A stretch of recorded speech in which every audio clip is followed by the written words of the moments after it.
Okay. Bismillahirrahmanirrahim. Alhamdulillahirabbil alamin wassalatu wassalamu ala asyrafil mursalin wa ala alihi wa sahbihi ajma'in. Subhanaka la ilma lana illa ma 'allamtana innaka antal alimul hakim. Rabbi shrah li sadri wa yassir li amri wahlul 'uqdatam min lisani yafqahu qawli. Rabbi yassir wa la tu'assir, rabbi tamim bi khair wa ba'd. Alhamdulillah, kita bersama-sama kembali dalam bacaan kitab Syamil fi Khulasatis Syama'il. Dan kita masuk pada bab yang seterusnya, bab pada menyatakan tentang cara makan dan minum, lauk pauk serta makanan baginda Nabi SAW. Cara makan Nabi kita yang tercinta, sederhana, ikutilah panduannya.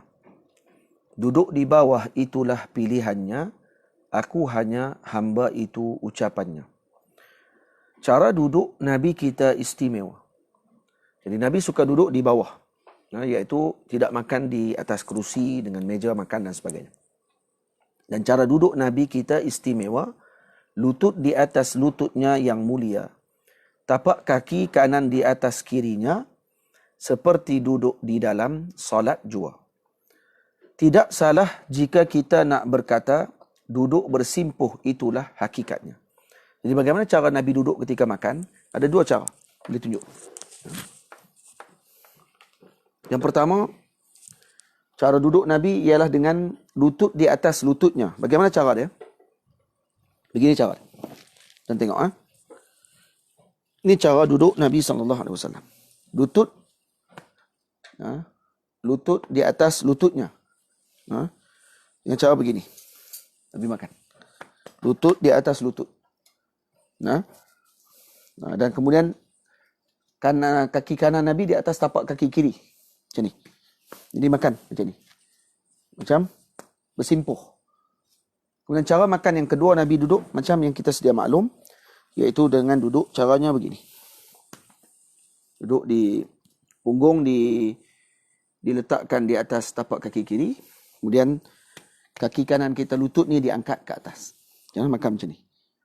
Tamam? Itu cara duduk Nabi sallallahu alaihi wa alihi wasallam.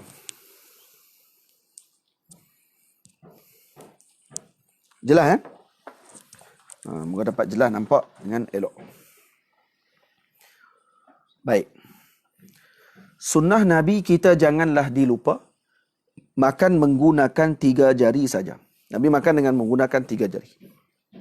Jadi ini. Jari telunjuk, jari tengah dan juga jari ibu. 3 jari. Sebelum menjamah dibasuh tangannya, setelah selesai dijilat baginda.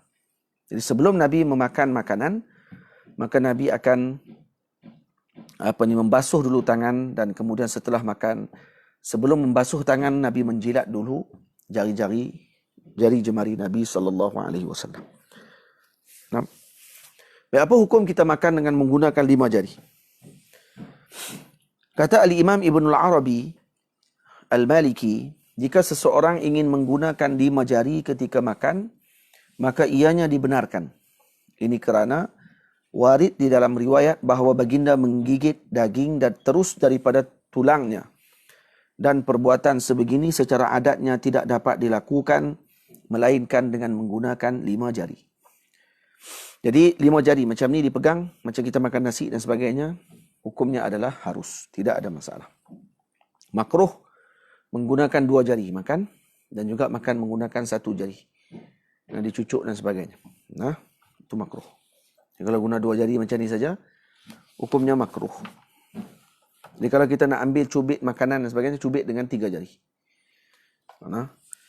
Jangan rasa jijik untuk mengikutnya. Padanya faedah besar buat kita. Apa dia? Ini berkait dengan bait yang sebelum ni, ataupun rangkap sebelum ni, iaitu dijilat jarinya. Maka jangan kita rasa jijik untuk kita mengikuti Rasulullah SAW untuk menjilat jari ketika setelah makan, kerana padanya terdapat faedah yang besar buat kita. Kerana ada dari segi sainsnya pun dibahaskan oleh para doktor. Di tangan kita ni ada enzim yang boleh menyebabkan penghadaman kita jadi mudah dan sebagainya. Itu dibahaskan oleh para atibak ataupun doktor-doktor telah membahaskan tentang perkara tersebut. Maka jangan kita tinggalkan makan dengan menjilat jari. Ada sebahagian orang memanjang jijik dengan perkara tersebut, sedangkan dia terlupa waktu dia gigit, dia buang sisa yang ada di celah gigi dia tu pun daripada tangan dia juga.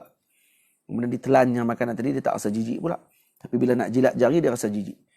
Hakikatnya mereka ini adalah orang-orang yang bila tahu kata itu Rasulullah punya amalan, maka ada di kalangan mereka yang semakin bertambah jijik lagi kerana menghina agama Allah Subhanahu Wa Taala, dan dikhawatiri orang-orang begini mereka akan berakhir dengan kehidupan yang buruk dan ditutupi kehidupan mereka dengan su'ul khatimah. Maksud kita kena berjaga-jaga daripada memandang jijik dengan sunnah Rasulullah sallallahu alaihi wasallam. Dan baginda tidak lupa mengelapnya pada mindil atau di tapak kakinya. Jadi Nabi sallallahu alaihi wasallam setelah membasuh tangan, maka baginda Nabi akan mengelap tangan baginda Nabi sallallahu alaihi wasallam dengan mindil. Bacaan dia mindil, iaitu tisu ataupun alat pengelap. Ataupun ada sebahagian riwayat menyebutkan bahawa Rasulullah sallallahu alaihi wasallam dan para sahabat tempat lap bagi mereka adalah di tapak kaki mereka. Jadi sebab tu kadang-kadang kita tengok ada para guru, ulama-ulama kita setelah makan tangannya masih basah, dia akan lap tangan yang basah tadi di tapak kaki mereka pada tersebut ataupun di betis mereka pada ketika mana setelah selesai makan. Faham? Tapi kalau ada tisu, maka sebaiknya menggunakan tisu tersebut. Kerana riwayat berkenaan dengan Nabi mengelap tangan di tapak kaki, itu sebagian ulama mengatakan tidaklah terlalu kuat, tapi itu diamalkan oleh sebahagian sahabat Nabi ridwanullah alaihim ajma'in. Ini disebutkan dalam kitab Ihya Ulumuddin tentang perkara tersebut. Tidak pernah baginda duduk menyandar kecuali ketika terlalu lapar. Nabi tidak pernah menyandar ketika makan. Macam ni. Kenapa? Kerana ini perbuatan orang-orang yang sombong. Nabi kata, amma ana fala akulu muttaki'a. Aku tidak makan dalam keadaan mengiring, menyandar, meletakkan lambung ataupun meletakkan belakang badanku ini di kerusi. Kerana Nabi tidak pernah makan di atas kerusi. Nabi biasanya makan di bawah, duduk. Kecuali ketika terlalu lapar. Waktu ada sekali Nabi terlalu lapar sehingga terpaksa dikuatkan belakang Nabi dengan sandaran. Terlalu lapar pada ketika tersebut. Pernah berlaku macam tu. Cuma dibahaskan masalah berkenaan dengan makan, kalau kita makan dalam keadaan berbaring dan sebagainya, adakah dibenarkan? Cuba tengok di bawah pada nota kaki yang ke-146 tu, yang saya bahaskan hadis. Kemudian kata Al-Imam Al-Bajuri rahimahullah, tidak mengapa makan kekacang dan makanan ringan dalam keadaan beli karamallahu wajhah wa alaihi salam pernah melakukan sedemikian. Kata Hujjatul Islam Al-Imam Al-Ghazali, golongan Arab melakukan sedemikian. Jadi makan dalam keadaan berbaring, adakah dilarang secara mutlak? Tidak. Jadi makanan yang ringan. Contoh kita sambil duduk tengok filem dengan anak-anak isteri, tengok TV dan sebagainya, kemudian kita berbaring, sambil-sambil baring dengan lambung kanan kita ke, ataupun kita letak kepala kita dekat bantai ke, bagi menyandak sikit, nampak macam seakan-akan kita berbaring lah, ambil kacang makan dan sebagainya, dibenarkan, tidak ada masalah. Tidak dikira menyalahi adab. Sayyidina Ali karamallahu wajhah wa radhiyallahu anhu wa alaihi salam pernah dilihat memakan kek dalam keadaan berbaring sedemikian. Kan kita ada katik ataupun macam tilam yang Thailand punya tu. Yang dia ada macam bantai siap-siap gabung sekali dengan tempat baring. Yang tu biasanya digunakan waktu tengok TV dan sebagainya. Boleh dalam keadaan tersebut kalau kita duduk kepala kita di tempat menyandar tadi kemudian sambil makan, itu tidaklah dikira sebagai kesalahan kalau makanan tadi makanan ringan. Kalau nasi ke buah lauk dan sebagainya tak boleh lah. Yang tu dikira tidak ada adab. Makan dalam keadaan duduk itulah yang paling afdal dan tidak makruh makan dalam keadaan berdiri walaupun tanpa hajat. Baik, makan berdiri apa hukumnya? Tidak makruh, kata Imam Bajuri. Walau tanpa hajat. Ya. Ada orang kata tak, kalau kata ada hajat baru tak apa. Tak, tidak makruh. Manakala makan dalam keadaan bersila tidaklah sampai kepada makruh, cuma ianya khilaful aula. Begitu juga makan sambil menyandarkan belakangnya ke dinding. Cara makan yang sunnah adalah dengan bersimpuh atau menegakkan kaki kanan serta meletakkan kaki kiri di bawah punggung. Seperti yang kita tunjuk tadi. Itu makanan yang cara makan sunnah baginda Rasul sallallahu alaihi wasallam. Tamam. Adab makan yang ditunjukkan baginda walau kecil tapi ramai yang terleka.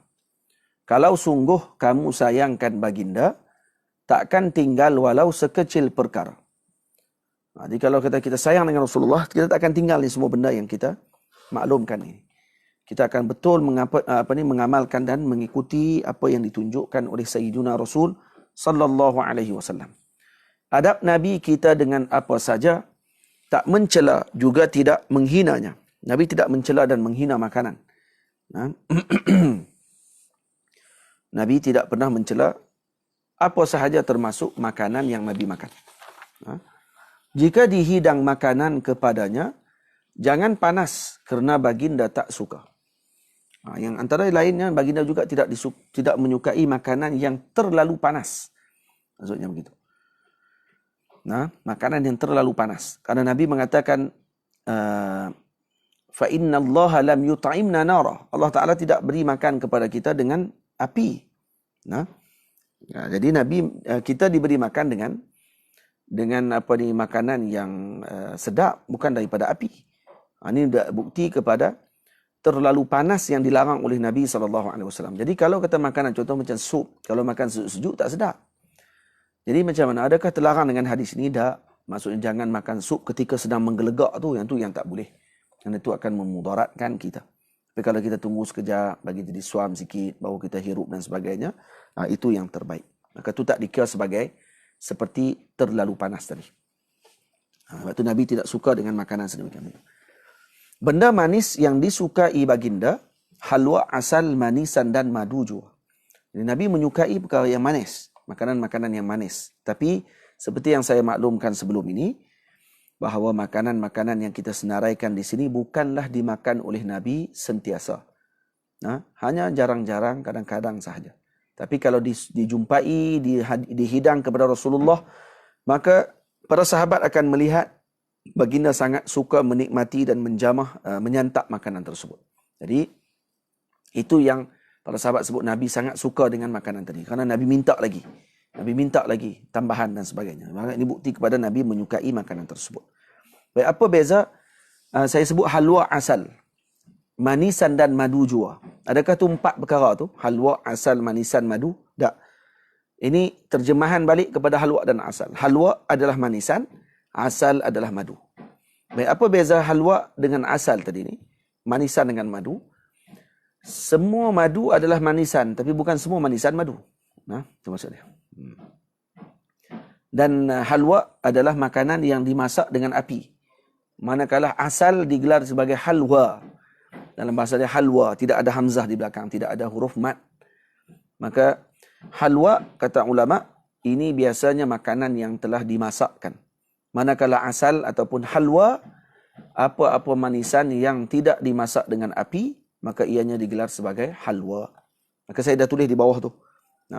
Dan antara manisan yang disukai oleh Rasulullah adalah kunafah. Kunafah ni ada di Mesir, dipanggil dengan bahasa Arab, Saudi dipanggil khabas, ataupun bahasa Arab Hijaz khabas ataupun kunafah. Ada di Mesir, ada di Syria dan sebagainya, makanan tersebut ma'ruf. Kalau tuan-tuan tulis balik dalam Google, tulis kunafah, maka akan keluarlah gambar dia nanti. Itulah makanan yang disukai oleh Rasulullah, manisan yang disukai oleh Nabi.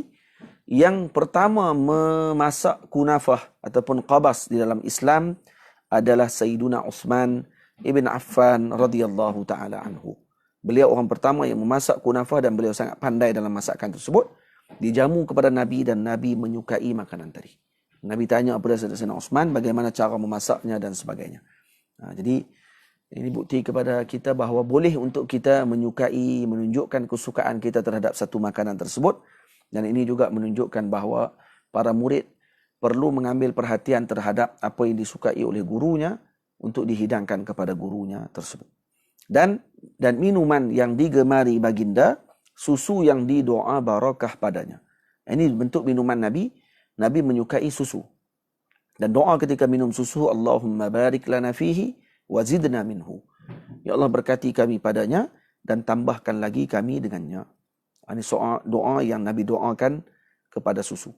Dan Nabi sebut dalam hadis, laisa syai'un yujzi'u makana at-ta'am wasyarabi ghairal laban. Tidak ada sesuatu yang mengambil tempat makan dan minum melainkan susu. Karena susu mempunyai kedua-dua faedah tersebut. Boleh memberikan gizi pada tubuh seperti makanan, juga menghilangkan dahaga seperti minuman. Air sejuk, jangan lupa wahai murid. Dalam riwayat disebut hulwun barid. Dalam hadis kalau kita baca, Nabi menyukai hulwun barid. Idza syaribtul ma'a, disebut dalam hadis bahawa Nabi menyukai hulwul barid. Hulwul barid adalah diterjemahkan dengan bahasa yang sejuk dan manis. Yang manis dan sejuk. Baik, apa maksud yang manis dan sejuk? Sebagian ulama kata itu adalah air sejuk. Air kosong tu, air sejuk. Itu yang disukai oleh Rasulullah SAW. Sebagian lagi ulama mengatakan mana-mana air yang manis dan sejuk dimaksudkan dengan perkara tadi. Maksudnya Nabi menyukai nabiz. Nabiz ni adalah rendaman kurma, kismis dan sebagainya pada siang, pada waktu malam. Diminum pada esoknya, air itu jadi manis. Itu pun hulwul barid juga. Baik, kata Ibnul Qayyim, mana-mana minuman yang mana mengandungi sifatnya yang sejuk dan sifatnya yang manis, kedua-dua ini mempunyai faedah yang besar buat tubuh badan. Cuma kita beritahu, tidak selalu diminum oleh Rasulullah. Banyakkan minuman Nabi adalah air sejuk. Kenapa? Nabi dan keluarga Nabi banyak makan aswadan, iaitu tamar dan air kosong. Bukannya air sejuk yang manis semata-mata. Jadi kalau kita minum air yang manis, tak ada masalah. Boleh, cuma jangan dikerapkan sangat kerana itu akan menimbulkan penyakit yang lain pula pada ketika tersebut. Tamam? Aiskrim macam mana aiskrim? Adakah dia mengandungi sifat yang sama seperti ini? Ya. Aiskrim juga mengambil sifat hulwun barid, yang sejuk dan manis. Manis dan sejuk. Ya, termasuk sekali aiskrim. Cuma tak bolehlah kata Nabi makan aiskrim. Cuma kita kata dalam aiskrim ni terkandung padanya dua sifat yang disukai oleh Rasulullah, iaitu yang manis dan sejuk. Itu kita kata. Tadi kita kata Nabi pun makan aiskrim. Tak. Aiskrim mana zaman tu? Nabi minum dengan 3 kali nafas dalam bekas nafasnya tidak dilepas. Ada ayat tak? Itu ayat kosong belakang. Tu. Ayat kosong. Nak tunjuk. Ayat kosong. Ni, bukan ni. Cuba.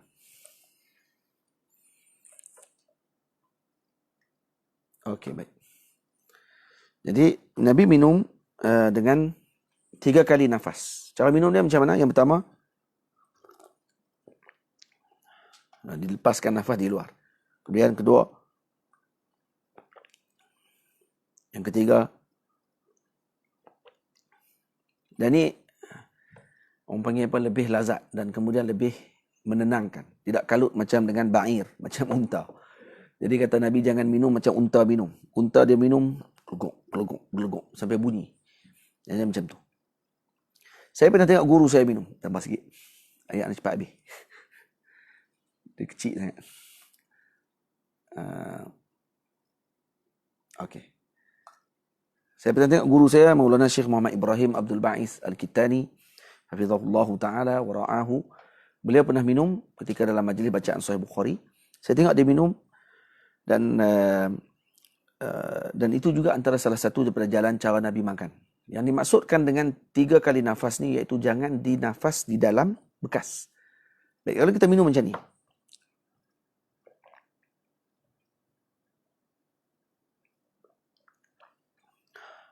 Adakah tu dikira minum mengikuti sunnah? Ya. Yang penting jangan bernafas sambil minum. Sambil duk minum ni, tu tak boleh. Sambil air duk masuk dalam mulut. Ini menyebabkan bahaya kepada orang panggil apa ni? Paru-paru kita dan sebagainya. Tak elok. Tapi kalau minum macam tu, minum 1, 2, 3 teguk, 4 teguk, kemudian lepas dan dilepaskan nafas, masih lagi dikira 1 kali lepasan nafas. Itu pun tidak ada masalah untuk kita laksanakan sedemikian. Syaratnya jangan dilepaskan nafas kita di dalam bekas. Ayam jua daging kambing yang dipanggang pernah dijamah baginda kadang-kadang. Dalam tu ada saya sebutkan hadis dan juga kelebihan makan ayam dan sebagainya, ada di bawah tu saya dah sebut. Ayam, Nabi pernah makan ayam. Cuma ayam zaman sekarang ni ada orang kata ayam cucuk banyak. Orang makan ayam kampung. Makan ayam kampung. Kerana Nabi SAW makan ayam kampung. Ayam Madinah di kampung. Jadi kalau kita umum dengan ayam, ayam sekarang ni ada yang dicucuk dan sebagainya dengan penyakit. Tu kalau kita makan terlalu banyak sangat pun jadi kanser dan sebagainya. Apa pun sebenarnya, makan yang terlalu berlebihan memang akan menyebabkan penyakit. Ayam walaupun disukai oleh Rasulullah, bukanlah selalu Nabi makan ayam. Kita tiap-tiap hari makan ayam. Jadi kata guru kami Maulana Syekh Yusri hafizahullah, Syekh Yusri, dia pernah sebut kata kalau nak bagi kena latih juga anak-anak kita ni makan dengan makanan yang biasa saja dalam seminggu. Jangan dibiasakan dia dengan makanan yang sedap-sedap saja. Kena sekali juga bagi makan makanan yang biasa. Agar nanti ketika mana berlaku kesusahan, dia dah biasa dengan kesusahan pada waktu tersebut. Dia biasa dah makan. Itu maksudnya. Ayam jua daging kambing yang dipanggang. Ini antara makanan yang disukai oleh Rasulullah SAW. Pernah dijamah baginda kadang-kadang. Jadi Nabi pernah makan, tapi saya sebut di belakang kadang-kadang, bukan selalu. Ini kita bila dengar Nabi makan kambing, tiap-tiap hari makan kambing. Lah kali kena penyakit. Lepas tu duk salah. Kata makan kambing Nabi suka. Macam mana kena penyakit? Dah kamu cara makan tak kena. Nabi bukan makan selalu. Kamu pergi hentam tiap-tiap malam. Maka menyebabkan penyakit pada ketika tersebut. Lepas tu dia sebut, la yajidul lahma illa ribba. Nabi jarang-jarang memakan daging. Dan sebab tu Nabi suka pada bahagian yang cepat masak pada bahagian kambing tersebut, iaitu di bahagian lengan kambing. Itu yang disukai oleh Rasulullah sallallahu alaihi wasallam kerana ianya cepat masak. Al-hubara, arnak juga kuda belang. Dalam riwayat Nabi pernah dihidang. Nabi pernah dijamu dengan hubara. Hubara adalah sejenis burung. Saya dah tulis di bawah. Yang bertengkok panjang. Yang paruhnya juga tajam. Warnanya kelabu bercampur dengan koko. Coklat. Dan cepat pergerakannya. Banyak terdapat di padang pasir, di kawasan gurun, negara Arab. Dan ada lebih kurang 32 jenis hubara di dalam dunia ini. Termasuk binatang yang bertekuk panjang, burung yang bertekuk panjang seperti bangau dan sebagainya, itu pun termasuk hubara, jenis-jenis hubara. Cuma bangau diharamkan kita memakannya. Bangau diharamkan dalam mazhab kita dimakan kerana ada hadis yang menyebutkan tentang perkara tersebut. Jadi hubara dimakan oleh baginda Rasul sallallahu alaihi wasallam. Afrika sahaja ada 23 jenis. Dalam dunia ada 32 jenis. Di Afrika saja ada 23 jenis. Baki ini tu di seluruh dunia yang lain. Jenis-jenis hubara. Nabi pernah makan hubara. Dan hubara ni dagingnya agak panas. Dan sesuai untuk orang-orang yang melakukan riadah. Main gym, ahli sukan dan sebagainya. Sesuai untuk makan hubara. Arnab juga dimakan oleh baginda Nabi sallallahu alaihi wasallam. Jadi Nabi pernah makan arnab. Dijamu oleh Sayyidina Talhah. Ataupun Abi Talhah. Ayah tiri kepada Sayyidina Anas bin Malik radhiyallahu taala anhu. Jadi ini dibawa oleh Sayyidina Anas bin Malik radhiyallahu taala anhu ketika mereka berburu arnab dan dibawa dagingnya kepada Nabi sallallahu alaihi wasallam dan Nabi memakan daging tersebut. Juga Nabi pernah makan kuda belang. Kuda belang atau disebut dengan himar wahshi dibagi. Kuda belang boleh dimakan. Dan Nabi pernah menjamah dan memakan daging kuda belang. Ada riwayat disebutkan tentang perkara tersebut pada muka surat sebelahnya, 158. Ada hadis Nabi yang disebut akala Rasulullah himarin wahsyiyin, lahma himarin wahsyi. Nabi pernah memakan daging kuda belang. Bukan daging himar, himar wahsyi. Ada dua, himar ahli, himar wahsyi. Himar ahli haram. Himar ahli keldai. Himar wahsyi kuda belang. Itu beza tu. Daging unta juga paus pun dihidang, dibawa pulang sahabat dari perang.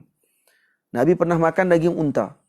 Nabi pernah makan paus yang dibawa pulang oleh para sahabat yang pulang daripada peperangan Sariyatul Qabat. Qabat ni sejenis pokok yang mana sahabat ketika dalam peperangan tersebut, Sayyidina Abi Sa'id Al-Khudri, kalau tak salah saya, bukan ya. Sayyidina uh, na'am, Sayyidina Sa'ad bin Abi Waqqas pernah mengikuti peperangan tersebut, dan mereka sampai di tepi pantai, jumpa dengan bangkai ikan paus. Akhirnya mereka makan ikan paus tersebut, dan lebih kurang dalam hampir sebulan mereka berada di situ. Tak habis daging tu. Dibawa pulang kepada Nabi SAW. Ya. Dan bila duduk di sana, diberi makan, dan Nabi SAW tanya, ada lagi, bawa balik sikit dekat aku, kata Nabi SAW. Paus yang mati tu paus jenis ambar. Dipanggil paus sperma. Paus sperma. Paus tu yang terdampar di tepi laut. Dan ini anugerah yang Allah Ta'ala berikan kepada mereka, rezeki yang besar tersebut. Karena dalam perjalanan tu mereka kelaparan. Dan akhirnya terpaksa ada satu pokok, di mana pokok tu nama khabat. Kalau digoncang, jatuh daun-daun dia, dan kemudian dikutip, dicampur dengan tepung, digaul, dan kemudian dimasak. Jadi mereka makan daun-daun tu saja. Akhirnya mulut ni diterbelah, kiri dan kanan ni. Takharraqa shidqaih. Yang terbelah mulut-mulut mereka ni kerana asyik makan daun saja. Sampailah mereka diberikan rezeki dengan ikan paus tersebut, dan dibawa pulang sedikit, dijamu kepada Nabi SAW setelah Nabi minta kepada mereka. Besar ikan paus ni sehingga matanya boleh dimasuki seekor unta, dan tak belaga kepala unta tu dengan dinding mata tu. Besar mana ikan tu, Masya Allah, tabarakallah. Dia punya lubang mata tu saja besar tu. Nabi kita tidak tinggalkan sayuran sawi yang dimasak jadikan santapan. Nabi juga makan sawi. Ada riwayat, Nabi memakan sayur sawi. Umbut pohon tamar juga tak dilupa, yang disebut jazab juga jumar jua. Jadi Nabi juga memakan umbut pohon tamar, yang disebut sebagai jazab ataupun jumar. Itu dia punya gelar bagi umbut pohon tamar. Jadi pernah dimakan oleh Nabi SAW. Dan kata Zamakhsyari, dalam label al-ajwah. Ajwah tamar yang telah diberkatinya. Halau tak? Kucing. Jadi dia buat kucing lagi. Tutup pintu. Ajwah tamar yang telah diberkatinya, buah dari syurga banyak manfaatnya. Jadi ajwah adalah tamar yang telah diberkati oleh Nabi SAW. Jadi yang terbaik, yang paling lazat adalah ajwah daripada Madinah Al-Munawwarah. Dan tamar di Madinah ada hampir 120 jenis. Dan yang terbaik adalah ajwah. Yang ini dan telah ditanam oleh baginda Nabi SAW dan dikenal dengan tamar Nabi SAW. Jadi antara cara kata ulama untuk mencintai Rasulullah ialah memakan tamar Madinah. Sebab tu para masyayikh, para ulama, kerana dari rumah mereka akan ada buah tamar. Tamar ni akan dimakan selalu, khususnya daripada Madinah Al-Munawwarah. Bukan sebarang tamar. Buah dari syurga banyak manfaatnya. Jadi ajwah disebut dalam hadis bahawa innaha minal jannah wa hiya shifaa'un minas summi was sihr. Kerana dia ubat kepada racun dan sihir. Jadi apa maksud dia daripada syurga? Adakah benihnya daripada syurga Allah Ta'ala? Mungkin. Dan kata sebagian ulama lagi, maksud daripada syurga ni ialah manfaatnya yang besar seperti buah-buahan syurga. Itu maksudnya. Penawar bagi segala racun yang berbisa, penangkis sihir dengan izin yang maha kuasa. Jadi ajwah adalah merupakan penawar kepada segala racun, dan juga penangkis sihir yang disebutkan oleh Nabi SAW dengan izin Allah Subhanahu wa taala. Itu antara makanan juga yang dimakan oleh Nabi. Kemudian qissa timun juga labu sangat suka, hingga Anas turut sama cintainya.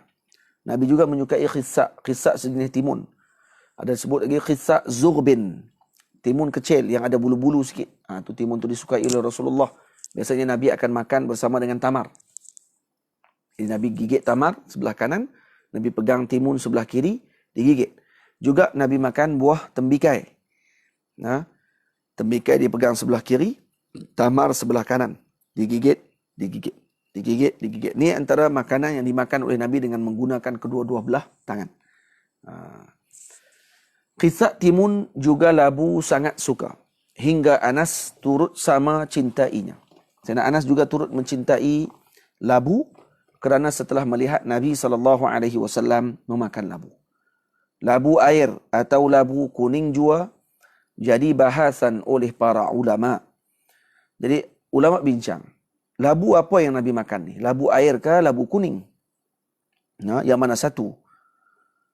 Dan saya terbaca di dalam kitab Al-Imam Abdul Hayy Al-Kittani rahimahullah bahawa beliau berpandangan labu yang dimaksudkan adalah labu air ataupun disebut sebagai qara'us sala, yang asalnya daripada Sala di satu kawasan di Maghrib, yang disitulah tempatnya Sayyidina Yunus alaihi salam terdampar setelah keluar daripada perut ikan paus. Kemudian ditumbuhkan syajarah yaqtin, iaitu labu. Yang dimaksudkan labu tadi adalah labu air, kata Al-Imam Abdul Hayy Al-Kittani Al-Maghribi rahimahullahu ta'ala dalam kitab beliau. Jadi kata beliau, dan Abdul Hayy Al-Kittani imam kita telah memilih pandangan yang pertama, iaitu labu air. Itu pandangan yang pertama. Saya sebut sebelum ni labu air atau labu kuning. Jadi yang pertama labu air, yang kedua labu kuning. Jadi Abdul Hayy Kittani memilih pandangan yang pertama, iaitu labu air.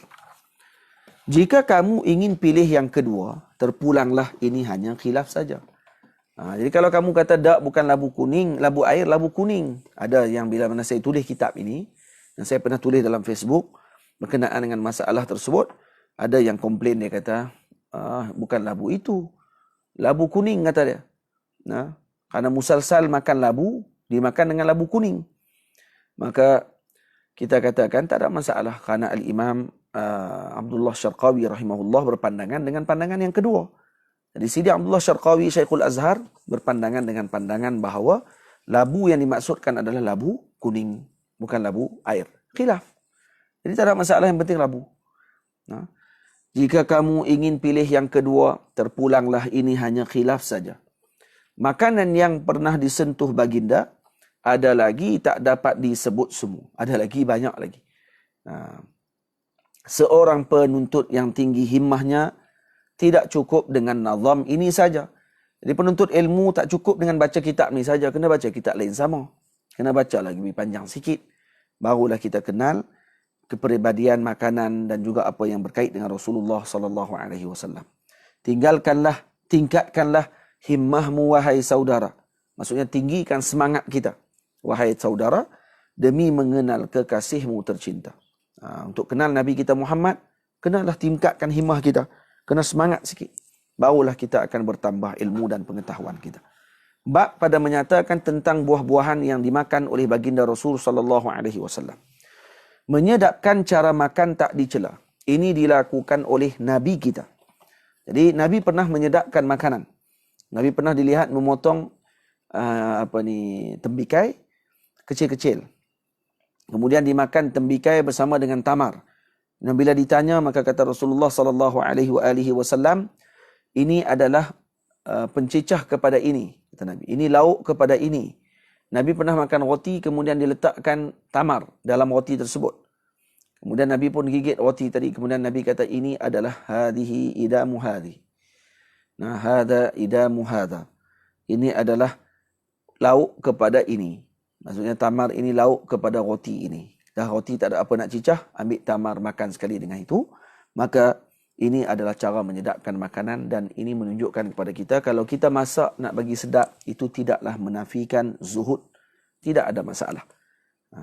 Karena itu fitrah manusia. Islam datang bukan menghalang fitrah kita. Cuma mengatur baik fitrah kita tersebut. Terkadang rutab dimakannya bersama khissa atau bitikh kuning di tangannya. Jadi Nabi makan rutab ataupun kurma basah dimakan dengan khissa, dengan timun, ataupun dimakan bersama dengan bitikh kuning. Bitikh apa dia?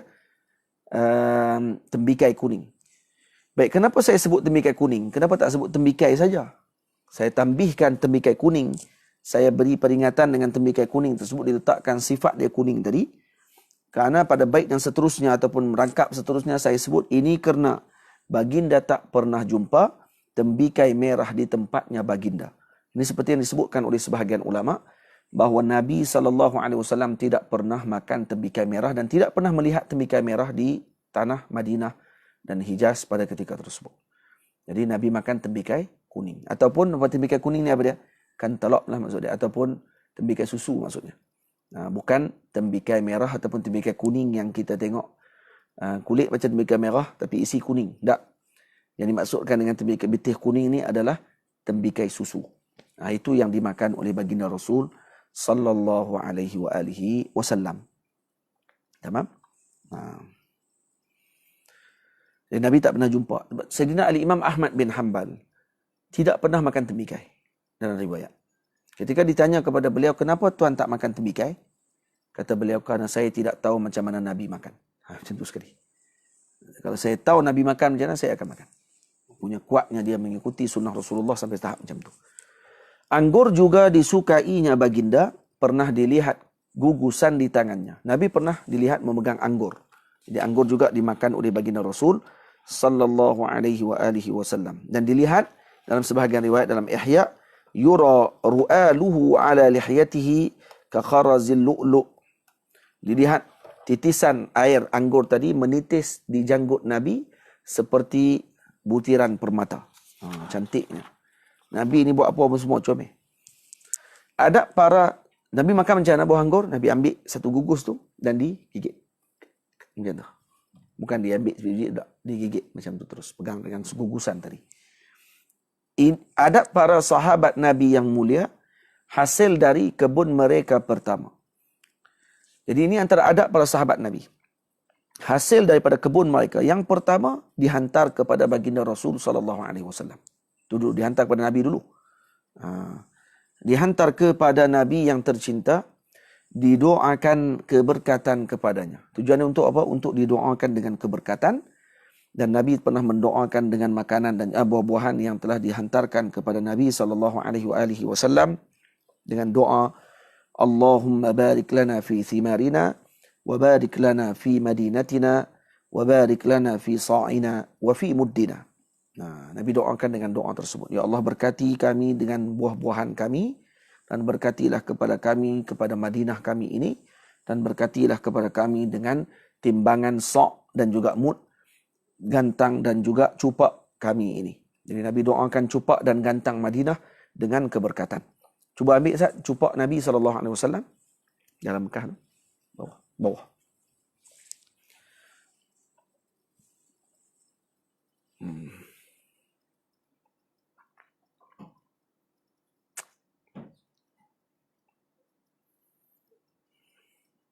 Ini Mekah kali.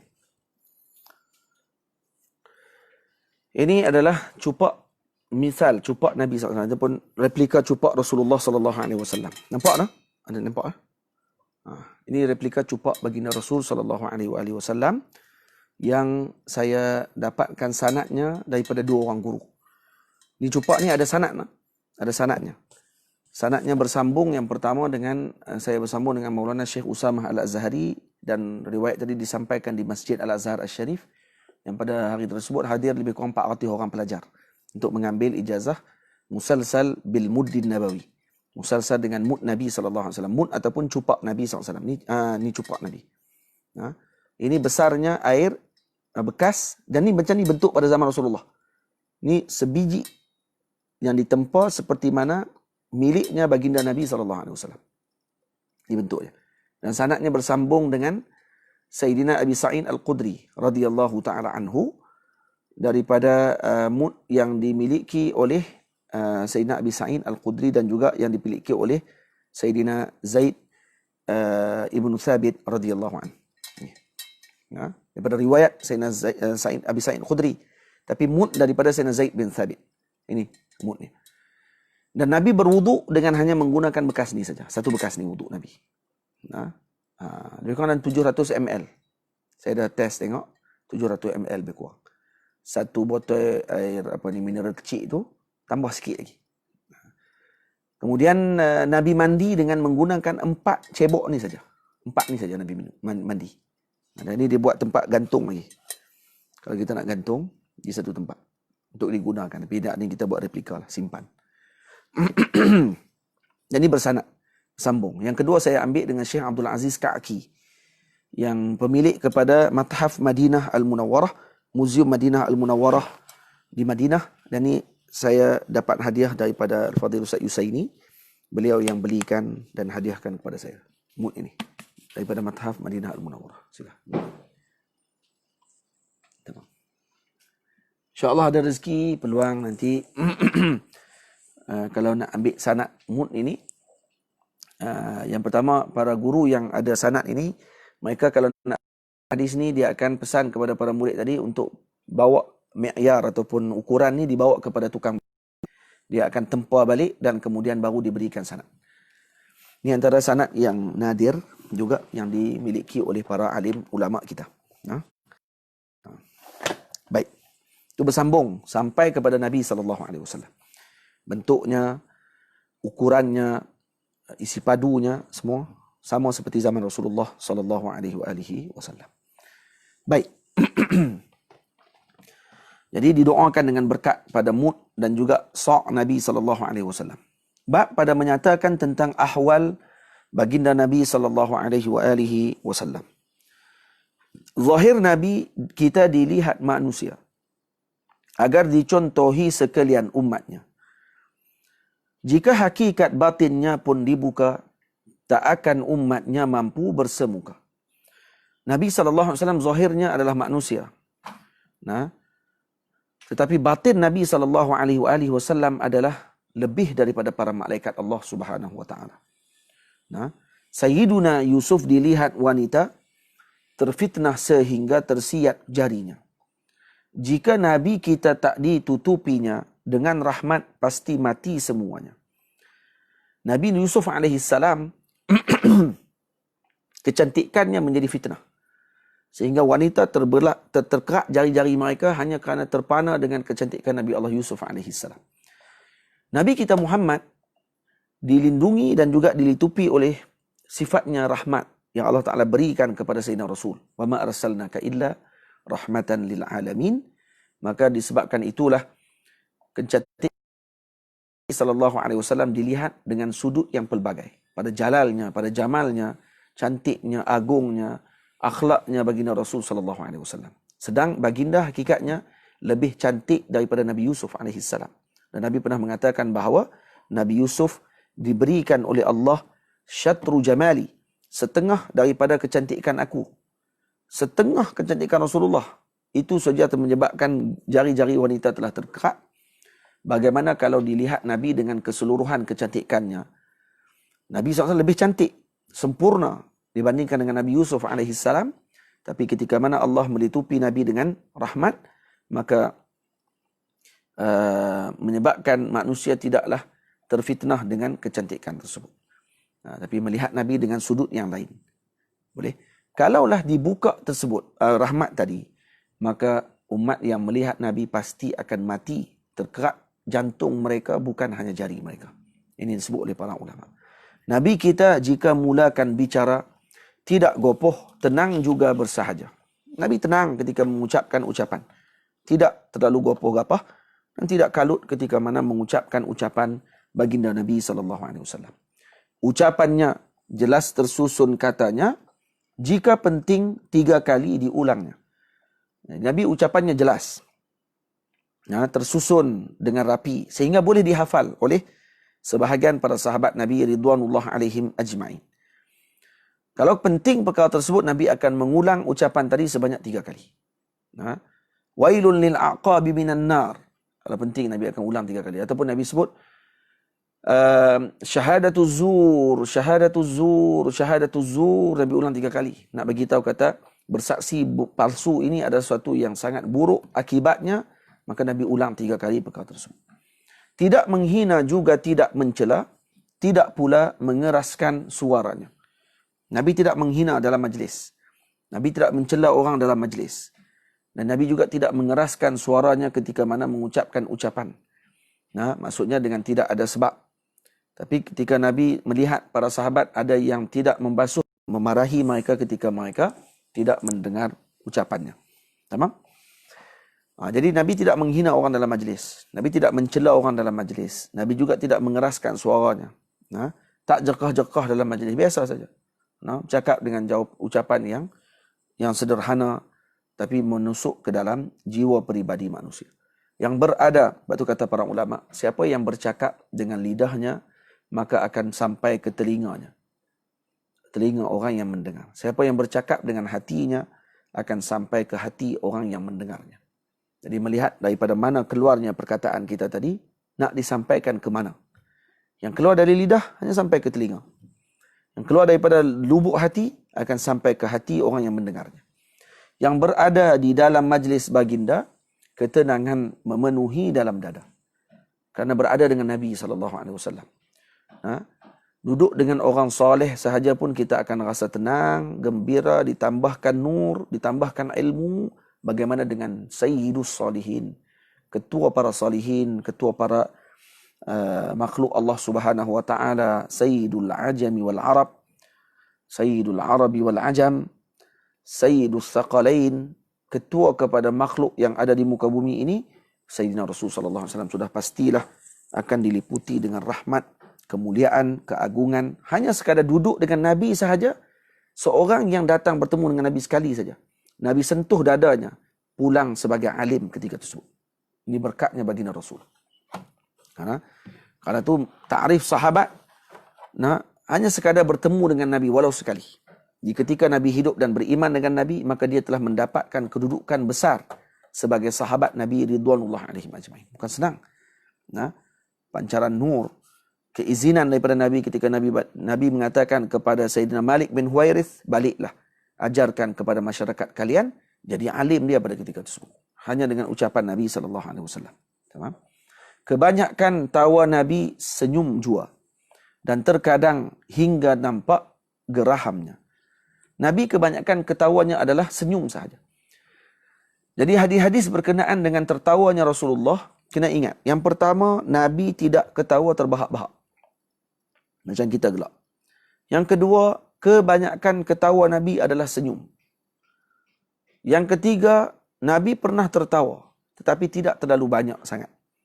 Hanya sikit saja hadis yang diriwayatkan, kata Maulana Syekh Ahmad Al-Ghumari, 14 hadis, kalau tidak salah saya, yang diriwayatkan tentang ketawa Rasulullah sallallahu alaihi wasallam. Nabi ketawa hatta badat nawajizuh, sehingga nampak gigi geraham Nabi. Maksudnya ternganga mulut Nabi, terbuka mulut Rasulullah ketika tertawa tersebut. Dengar suara tapi tidak terbahak-bahak. Jadi di sini bukti bahawa Nabi juga bergurau, Nabi juga bergembira walaupun dengan urusan dan mengenal Allah Subhanahu wa taala dan arif billah, kenal tentang qada dan qadar yang Allah Ta'ala tetapkan. Baginda Nabi mengetahui perkara tersebut, tapi tidak menghalang untuk seseorang tadi ketawa pada ketika tersebut. Kita ni kalau tahu tentang ahwal dunia ni, rasa tak sempat nak gelak. Nak senyum pun tak boleh. Tapi Nabi SAW diberikan kekuatan oleh Allah Subhanahu Wa Ta'ala yang luar biasa. Janganlah silap sangka ni kena ingat. Itu saya tambihkan, saya berikan peringatan tentang masalah tersebut. Takut nanti ada orang kata Nabi gelak terbahak-bahak. Ada riwayat kata tertawa keluar suara tapi sikit sangat. Jadi maksud saya tak keluarkan suara tadi dengan terbahak-bahak. Nabi juga terkadang ada bercanda dengan para sahabat Nabi yang mulia. Nabi juga melawak dengan para sahabat Nabi. Namun gurauan baginda benar saja, tak menipu, tidak sakitkan sesiapa. Nabi pernah ada seorang sahabat perempuan datang jumpa dengan Rasulullah. Ya Rasulullah, suami saya sakit. Ya Rasulullah, doakan dia. Maka Nabi kata, yang sakit matanya hitam tu kah? Yang ada mata hitam di mata dia kah? Terkejut si isteri tadi, kata, ada benda hitam di mata dia. Terus dia balik ke rumah. Buka mata suami tengah duduk tidur. Maka suami dia pun terkejut, tanya, apa kamu buat apa ni? Dia kata, Rasulullah kata, mata kamu ada hitam. Dia kata, ada benda hitam dekat mata kamu. Kata suami, mana ada orang, semua orang kata dia ada benda hitam dekat mata dia. Mata hitam tu kan hitam. Jadi Nabi melawak sebenarnya. Nabi kata tu yang ada mata hitam dekat mata dia. Ada benda hitam dekat mata dia. Inilah. Mata hitam tu. Semua orang ada. Jadi Nabi melawak pada ketika tu. Ada seorang lelaki yang jumpa Rasulullah. Ya Rasulullah, saya ni boleh tak pinjamkan kepada saya unta untuk saya nak musafir? Maka kata Nabi, saya akan bagi kepada kamu anak unta. Dia kata, anak unta nak buat apa ya Rasulullah? Kata Nabi, ada unta yang tak ada anak, tak ada mak. Semua unta ada mak. Jadi maksudnya dia anak unta lah. Maksudnya unta besar ke, unta kecil ke, sebelumnya mesti ada mak. Jadi unta besar pun anak unta juga. Jadi Nabi melawak, yang difaham oleh sahabat waktu tu nak bagi unta kecil. Padahal Nabi maksudkan unta umum yang kesemuanya ada ibunya. Namun gurauan baginda benar saja, tak menipu, tidak sakitkan sesiapa. Aba Umair pernah ditanya baginda, bagaimana dengan burung yang dijaga? Nabi pernah melawak dengan Sayyidina Aba Umair, adik kepada Sayyidina Anas. Ya Aba Umair, ma fa'alan nughair? Wahai Aba Umair, apa kena dengan burung kecil yang kamu jaga? Sayyidina Aba Umair ada burung yang dia belah, dan burung tadi mati. Maka Nabi nak menyejukkan dan menyeronokkan hati dia tersebut. Di sini kata ulama dalil bahawa kita boleh membela burung di dalam sangkar. Dengan syarat tidak menyiksa burung tadi dengan diletakkan sangkar yang sesuai dengan tubuh burung tersebut. Jadi boleh, tidak ada masalah. Yang kedua, menghadiahkan binatang kepada kanak-kanak adakah dibenarkan? Dibenarkan jika kita mengetahui tentang sikap anak tersebut dengan binatang. Kalau diketahui anak ini anak seorang yang tidak pandai agak, kalau pegang kucing pun dia kepok tengkok, kalau pegang burung dia kepok kaki-kaki habis semua, maka jangan diberikan dengan anak ini. Tapi ada anak yang mana dia sedih ketika kucingnya sakit, dia akan menangis ketika kucingnya mati dan sebagainya, ataupun binatang ni. Maksudnya ini orang yang kasih dengan binatang. Kita boleh hadiahkan dia dengan binatang, tidak ada masalah. Seperti Abu Umair, adik pada Sayyidina Anas, yang ketika burungnya mati, maka dia bersedih pada ketika tersebut, buktikan dia mengasihi binatang. Dan terkadang menyerahkan anak-anak dengan binatang, dibela dan sebagainya, ini melatih mereka untuk bersifat ihsan dengan binatang. Bersifat ihsan dengan makhluk Allah Ta'ala. Jangan disiksa binatang, sampai waktu makan diberi makan dia, dilayan dia dengan baik. Maka ini akan melahirkan perasaan sifat belas kepada anak tadi, dalam jiwa anak tadi kepada binatang yang ada di muka bumi. Jadi tak adalah jumpa kucing sepak. Karena daripada kecil lagi dah dijauhkan anak daripada kucing, menyebabkan kata takut kena asma dan sebagainya. Ya betul, tak ada masalah yang tu. Cuma diajar juga kepada mereka jangan dibuat yang tidak baik kepada binatang. Binatang ni makhluk Allah Ta'ala. Kalau kita buat kepada dia, nanti dia akan doa yang tidak baik kepada kita, gini dan sebagainya. Kalau kucing, Maulana Syekh Badi'uzzaman Sa'id Nursi, dia pernah tertanya-tanya, apa yang menyebabkan kucing ini dekat dengan golongan muslimin? Beza dengan anjing yang dia tidak dibenarkan kita membelanya tanpa sebab. Jadi ketika dia tanya soalan tadi kepada diri dia, ada seekor kucing duduk sebelah dia di taman pada waktu itu.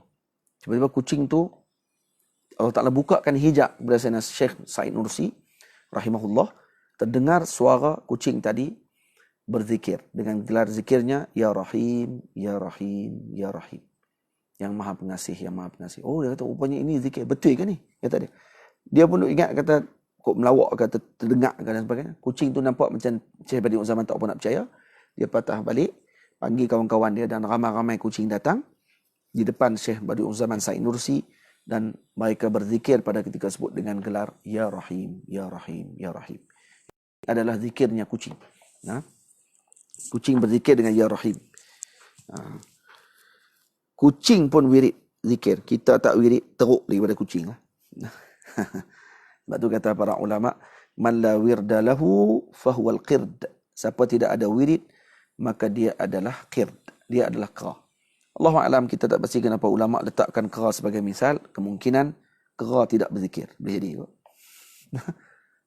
Siapa yang tak berzikir, maka dia kera. Jadi Sayyidina Abu Umair pernah ditanya oleh Nabi dengan begitu. Ada orang kata, betulkah apalah para muhaddisin ni? Hadis ya Aba Umair ma fa'alan nughair pun diriwayatkan. Wahai Aba Umair, apa kena dengan burung kecil yang kamu belah? Itu pun diriwayat, dia kata tak ada faedah. Maka Al-Imam Ibnul Qas Asy-Syafi'i telah mengarang sebuah risalah, dikeluarkan hampir 100 faedah. Dikeluarkan 100 faedah daripada hadis ya Aba Umair ma fa'alan nughair. Al-Imam Ibnu Hajar tambahkan lagi kepada 60 faedah lagi. Jadi 160 faedah. Kemudian sebahagian lagi ulama menambahkan lagi menjadi 250 faedah. Ada yang menambah sehingga sampai 300 faedah.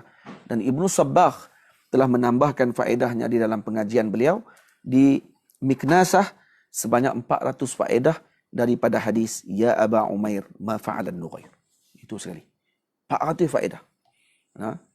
Macam-macam faedah dikeluarkan daripada hadis Ya Aba Umair ma fa'alan nughair yang kamu kata perkara tersebut tidak ada faedahnya, ini dikeluarkan oleh ulama 400 faedah dan tidak ada suatu pun ucapan Nabi melainkan kesemuanya terdapat faedah yang luar biasa. Sayyiduna Zahir, sahabat yang setia dari kampung bawa barang dagangannya, dikasihi oleh Nabi yang mulia, dikatakan dia mahal di sisinya. Nampak tak? Sayyidina Zahir seorang yang pernah digurau, maksud Nabi pernah bergurau dengan beliau. Dia orang kampung yang wajahnya tidak terlalu cantik, orang tak segak, cuma dia ashabul badri. Dia orang yang terlibat dengan perang Badar. Dia sangat cinta dengan Rasulullah. Setiap kali dia datang daripada kampung, dia akan bawa barang ke kampung, bawa kepada Nabi sebagai hadiah. Kemudian baru dia akan pergi ke pasar Madinah, berniaga barang-barang ketika tersebut. Satu hari dia datang daripada Madinah, daripada kampungnya. Mula dia sampai Madinah, kerinduan dia yang paling besar adalah kepada Rasulullah. Maka dia akan pergi ke rumah Nabi dulu, bagi salam. Kemudian isteri Nabi ada dalam rumah ketika tersebut. Dan kemudian dia pun tanya di mana Rasulullah. Rasulullah dikata Rasulullah keluar pada waktu tadi. Kemudian katanya, ni saya bawa barang daripada kampung, hadiah kepada Nabi. Jadi bila dia bagi kepada isteri Nabi, dia pun terus pergi ke pasar Madinah kerana tak sempat jumpa dengan Rasulullah. Rasulullah bila pulang, Nabi tahu, kata Sayyidina Zahir datang. Nabi tanya kepada isteri Nabi tadi, adakah siapa-siapa datang? Kata dia, ya ada seorang lelaki daripada kampung datang, bawa hadiah kepada Nabi. Terus Nabi pergi ke pasar Madinah. Ini gembira tak kita kalau kata kita pergi ke tempat Nabi, Nabi pula datang cari kita lepas tu. Allah. Ini satu yang sangat luar biasa. Sayyidina Zahir, ketika sedang duduk berniaga tu, Nabi datang kepada beliau daripada belakang dan Nabi peluk dia pada waktu tersebut daripada belakang. Bila peluk tu, maka dia pun nak rungkaikan pelukan tadi. Dia kata, ni siapa dia ni? Apa ni? Buat apa macam ni? Dia tengok-tengok Nabi. Maka dia biarkan pelukan tadi, biar lama pun tak ada masalah. Maka kemudian Nabi pun melawak. Pada waktu tersebut Nabi kata apa? Man yashtari hadzal abd? Siapa yang nak beli hamba ini? Siapa nak beli hamba ni? Maka kata beliau pada waktu tadi, ya Rasulullah, idzan wallahi tajidani kasida. Kalau begitu Rasulullah, kamu akan dapati bahawa harganya sangat murah. Kerana aku ni orang yang tak comel, tak segak, badan taklah apa kuat. Dia ashabul badri, dia orang ahli Badar yang dimuliakan oleh Allah Subhanahu wa taala. Maka dia katakan murahlah harganya. Maka kata Sayyidina Rasul, lakin indallah lasta bikasidin. Anta indallahi ghalin, dalam riwayat yang lain. Kamu mahal di sisi Allah, wahai Zahir. Kamu mahal di sisi Allah. Ini jawapan besar daripada Nabi SAW ketika mana Sayyidina Zahir kata, saya ni murah ya Rasulullah. Orang tak ada akan beli dan sebagainya. Tak, Allah dah beli kamu, wahai Zahir. Maknanya kamu ini mahal, kamu ini kedudukannya tinggi di sisi Allah Subhanahu wa taala. Syarahannya panjang.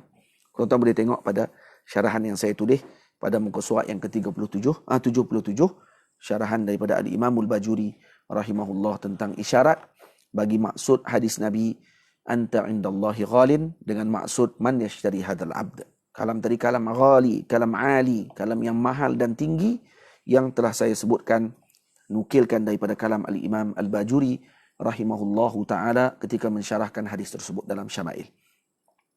Pernah datang seorang wanita tua minta didoakan agar masuk syurga. Baginda bergurau juga dengan dia, orang tua tak ada di dalam sana. Jadi ada seorang perempuan tua, ini ibu saudara Nabi. Namanya Sayyidatina Safiyah binti Abdul Muttalib. Dia datang nak minta Nabi doakan beliau. Maka kata Nabi, wahai ibuku, tidak ada wanita tua di dalam syurga. Maka menangislah ibu saudara Nabi. Nabi melawak. Dia dah lari dah balik rumah. Maka Nabi bagi tahu kepada para sahabat, pergilah jumpa balik dengan ibuku tadi, maklumkan kepadanya bahawa tidak ada dalam syurga perempuan tua tadi bermaksud kesemua di dalam syurga akan jadi muda kembali. Bukan bermaksud dia tidak masuk syurga Allah Ta'ala. Tapi Nabi melawak pada waktu tersebut. Memang benar ucapan junjungan kita di dalamnya hanya ada muda belia. Betul lah. Nah, tidak ada yang dalam syurga melainkan yang muda-muda sahaja. Takkan masuk seorang ke dalam syurga dalam keadaan tua bahkan muda. Jadi kita ni nak teramana sangat di dunia ni. Nak bermakeup, nak bercantik-cantik. Sejauh mana kita nak bercantik? Akhirnya kita akan tua. Satu tempat sahaja yang kita tak akan tua-tua, iaitu di syurga Allah Ta'ala. Maka perlu bagi kita untuk melazimkan dengan amal, membanyakkan salawat kepada Nabi SAW, khususnya di bulan Rabiul Awal ini, Rabiul Anwar, bulan cahaya ini, agar kita nanti di akhirat tidak akan tua-tua. Kita akan masuk ke dalam syurga bersama dengan Rasulullah, dan ketika tersebut tidak tua lagi pada waktu itu. Tapi kalau kita sibuk dengan kecantikan hanya di dunia semata-mata, akhirnya terdedah aurat di sana sini, menyebabkan kita nanti akan menyesal di akhirat. Alangkah ruginya. Nah, buat apa kita nak menyibukkan diri kita dengan sesuatu yang tidak kekal, meninggalkan sesuatu yang kekal. Ini adalah kerugian yang besar yang dilakukan oleh sebahagian di kalangan umat Nabi Muhammad SAW. Mungkin mereka lalai dan leka, maka perlu diingatkan kepada mereka tentang perkara yang lebih besar yang patutnya mereka lakukan. Begitulah akhlak Nabi yang tercinta, melayani umat tidak kira masa. Anugerah Tuhan kepada baginda diberikan jawami' kalim padanya. Juga Nabi diberikan anugerah ucapan Nabi yang pendek tetapi maknanya luas. Itu dipanggil jawami' kalim. Ucapan Nabi pendek saja. Nabi kata zur ghibban tazdad hubba. Pendek. Kalau 3 kali saya ulang ni hafal terus. Zur ghibban tazdad hubba. Zur ghibban tazdad hubba. Apa dia maksud dia? Jarang-jarangkan melawat akan bertambah kecintaan kalian. Pendek aja. Kalau digunakan tu dalam kehidupan kita, aman dunia ni. Jarang-jarangkan melawat, bertambah kecintaan. Kita kalau jarang melawat teman kita, sekali-sekala kita lalu pergi rumah dia, kita akan bertambah kecintaan. Tapi kalau tiap-tiap hari duduk pergi rumah dia, lah kali, jadi macam tuan rumah tu juga lah. Dia akhirnya, dia taklah layan seperti mana tetamu yang datang ke rumahnya jarang-jarang. Nampak tak? Zurriban tazdad hubba. Kalau kita nak berziarah orang lah. Lagi apa dia lagi? Tahadau, tahabbu. Jangan baca tahadu. Tak betul.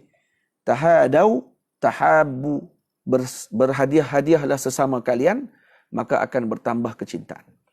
Jangan baca tahadu. Ramai kita tengok ada orang baca tahadu, tahabbu. Tak, bukan tahadu, tahadau. Tahadau, tahabbu. Berhadiah-hadiahlah sesama kalian. Bertukar-tukarlah hadiah, maka akan bertambah kecintaan sesama kalian. Ucapannya ringkas, maknanya berganda, bukan penyair, bukan penglipur lara. Jadi Nabi SAW ucapannya ringkas, tapi maknanya berganda. Itu maksud kepada apa? Maksud kepada jawami' kalim. Dan Nabi bukan penyair, dan Nabi juga bukan penglipur lara. Ini yang disebutkan di dalam perbahasan kita ini. Bab pada menyatakan tentang ibadah baginda Nabi SAW. Ini kita akan sambung pada petang ini. InsyaAllah akan khatam pada petang ini. Sejam pertama kita akan baca setengah daripada perbahasan. Sejam yang kedua kita akan khatamkan kitab ini. InsyaAllah kita bertemu semula pada jam 2:30 petang nanti ataupun pukul 3 petang. Kita akan kembali bertemu dan kita akan khatamkan kitab ini pada petang ini insyaAllah. Jangan kita tinggalkan majlis khatam. Kerana kata para ulama, barakatul majlis fi akhirih.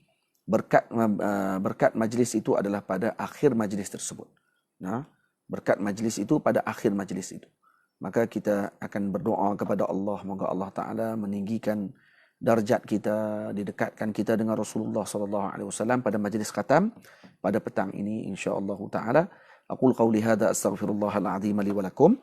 InsyaAllah kita akan bersambung pada petang ini pada muka surat yang ke-80 pada petang ini. Wassalamualaikum warahmatullahi wabarakatuh.